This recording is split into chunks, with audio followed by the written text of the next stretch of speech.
Hello, everyone, and welcome to our Friday afternoon get together to get answers that you've asked Philip to explain to us. This is the 15th week of 2021. It is April the 11th through the 17th, and Ramadan begins on the 12th this year. So and where I am, it feels more like summer than spring. A few days here, it's absolutely beautiful. So I'm in the Midwest, and it feels good in the U.S. here to have some sunshine as we're getting back there to have that. Yep, the sunshine out there, and to have some warm weather for a change. I'm still kind of trying to clean up from all the snow. Anyway, what we do, for those of you who are unfamiliar with our weekly messages, if you want predictions of the month of April, please check out my video for the April predictions. That's a monthly thing, but on our weekly videos, I answer your questions. We ask you, if you will, please keep some universal questions that would have interested multiple people, not just you personally. We also do get a message from one of my books, the Master's Book of Answers by Phillip. And those of you who are not familiar with it, I will show you. Each page is just a different wisdom. And so we'll get that message. Our question this week, it's a personal question, but it also has universal appeal. So if you have questions, you can put them in the comments below. You can email me. My email it's listed on the website, and that's right below here right between this and the comment section. So feel free to get a hold of us. And our question this week is about Alzheimer's patients. I like this question, and I decided to use it, even though it seems personal to the person who was asking it, who even mentioned that this may be personal, but believes this would affect many people. And I agree. I think many people would have some, sorry, my hair, I just realized it's hanging over my shoulder there. Anybody who has a loved one with Alzheimer's knows, or it doesn't have to be Alzheimer's.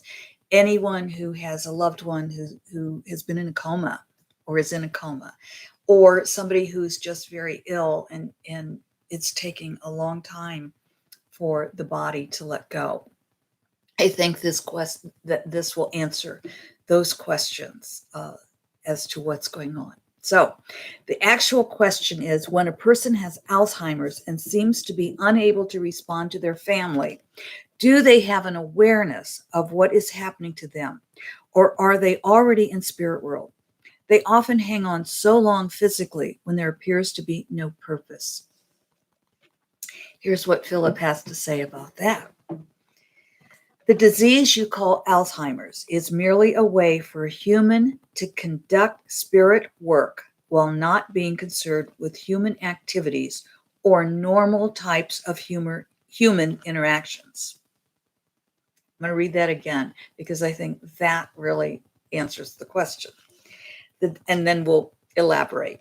The disease you call Alzheimer's is merely a way for a human to conduct spirit work while not being concerned with human activities or normal types of human interaction.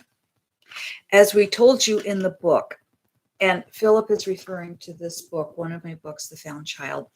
My books are available on Amazon. Yes, thank you for asking. There's a section in there that it's a fiction story, and there is a section in there where Philip goes into why somebody would let their bodies go through a long process, or even their minds go through a long process before dying. So he goes on to say, as we told you in the book, humans may choose when to leave their physical bodies behind.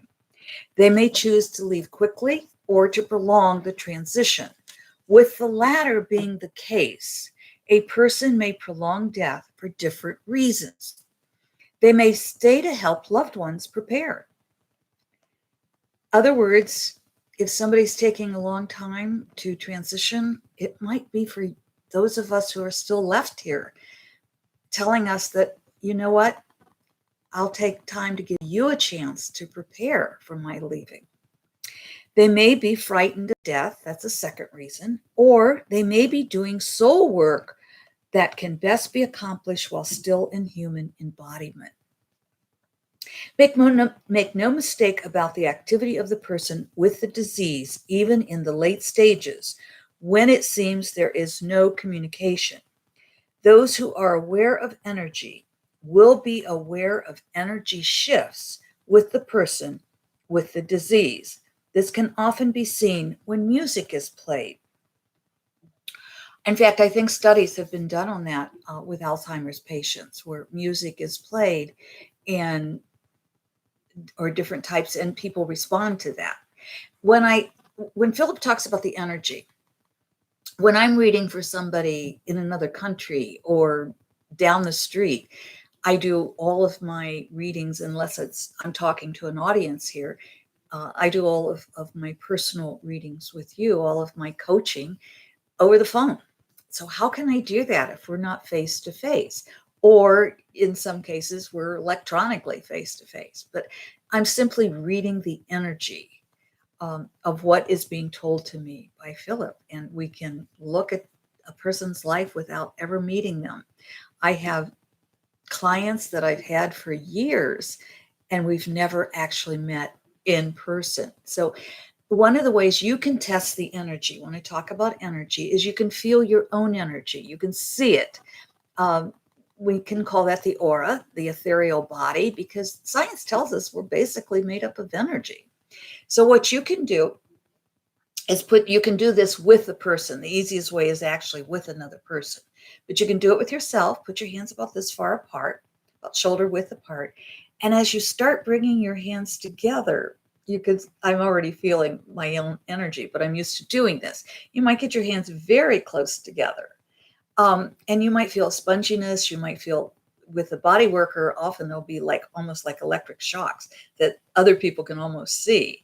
But, as you bring your hands together, you may feel like a little sponginess, a little resistance. You may feel heat, but you'll feel the energy. And again, you can almost see it as you become more aware of it. That's what we're talking about when we're talking about the energy. And everything is made up of energy. We just see things as solid. We see this as solid, but it's not. It's really energy. And it's fascinating to see the energy. But that's another day. Okay, here we go. Philip goes on to say, the person with the disease does often move in and out of spirit world. This, however, is common for most people as they approach death. For those of us who have witnessed someone passing over, it's actually a very beautiful, that's not to take away the sadness of losing a loved one, but to see someone transition, you can actually feel and see the energy rising above the body. And it's a beautiful experience to have. So Philip goes on to say, we use the term death because this is a word understood in human language. However, in spirit world, there is no death. There is merely a change of form until the next story is written. Imagine reading a novel or seeing a movie. When you put the book down or leave the movie theater, do the characters die? Of course not, you say. They were characters, not humans. But is this true? Are they less real than you? Did you not laugh and cry with them? Did you not feel fear and anger with them? Did you not feel love and relief with them? Why do you say that it is less real than what your life experiences is? Because you're human, you say. So are the characters in the book or movie. So are the characters in the book or movie, says. So is the person with Alzheimer's. They have a body, they have a mind, but the expression is unlike that which you call human. What we are asking you to accept here is that even when a person may appear comatose to you, they are quite active in their mind, even if the human consciousness is absent. We understand it is quite difficult for humans to understand that which is not of the normal state of affairs. It is actually quite easy to communicate with the Alzheimer's patient if one learns how. The first step is to suspend the belief that there is no communication taking place. The second step is to read the very subtle changes in the person's energy. This may take practice, but with the desire to do so will actually be accomplished rather quickly. When communicating, the caretaker may find the one they are caring for is staying in the human realm to help the caretaker. If so, the caretaker may release the loved one with words of love. We wish to add that we do understand the anguish of the caretaker. We do hope, however, a caretaker is able to hold the love and act with love when caring for another. Look not to the length of time or to the conditions, but to the love. Share your love and trust the other is loving you, and soon you will feel the energy of that. You know, I think it's very hard being a caretaker. It's very physically draining. We must be careful to take care of ourselves when we're also the caretaker of another. And it's interesting. I want to say I want to give you a couple of ways of feeling the energy other than what I gave you here. But you can hold a person's hand and you can feel the hand may change, not necessarily move, but you can feel that the energy may or may not be there. Talk to the person. It's a different form of communication, but talk to them, even if it's mind to mind. You may not want to use words with your lips, but certainly that's appropriate. As Phillip said, music, Alzheimer's patients do respond to music. They do respond in the brain to your voice. So, my friends, they have their reasons and maybe to stay, and maybe the reason is simply they feel they're helping you. Act in love, be in love, and let's see what Phillip has to say. Okay, we just flipped through and we open to any page here. I'm going to stop right there. I'm hearing left page. So if you heard left page, you're getting the same message I'm getting. If you heard right page, that's a specific page or message for you. So there's no wrong way of doing this.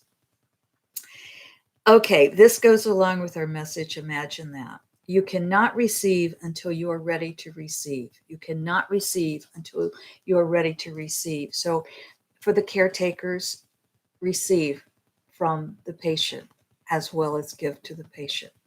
For the rest of us, if we're not caretaking, receive. You know, some of us were taught as children, unfortunately, we might have been taught, oh, you shouldn't have when somebody gives us a gift. Well, that's not very gracious when you think about it.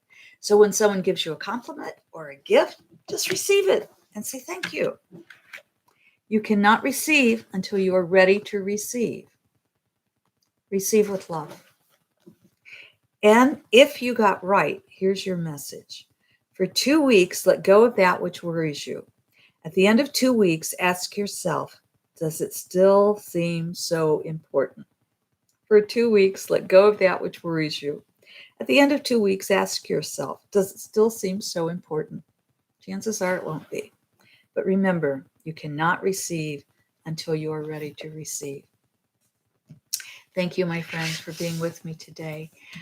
I love you. Daisy is hanging in there, and we're seeing improvement with her. She actually sometimes is able to get up on her own. If she thinks I'm handy, she will whine a bit until I come over and help her.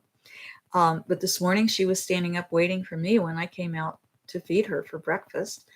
She is yesterday she actually ran about 7 or 8 steps, and for a border collie, that's running is paramount to being alive. So um, she's not an Alzheimer's patient, but I can definitely see a little dementia there. So I understand, not, I empathize. I can't understand fully, because there's a woman in caring for a pet. Daisy thinks she's human. So, my friends, thank you for your prayers and your love for each other, for yourselves, for us. And thank you for receiving the love that we send out to you. From my heart to your heart, I love you. See you next week.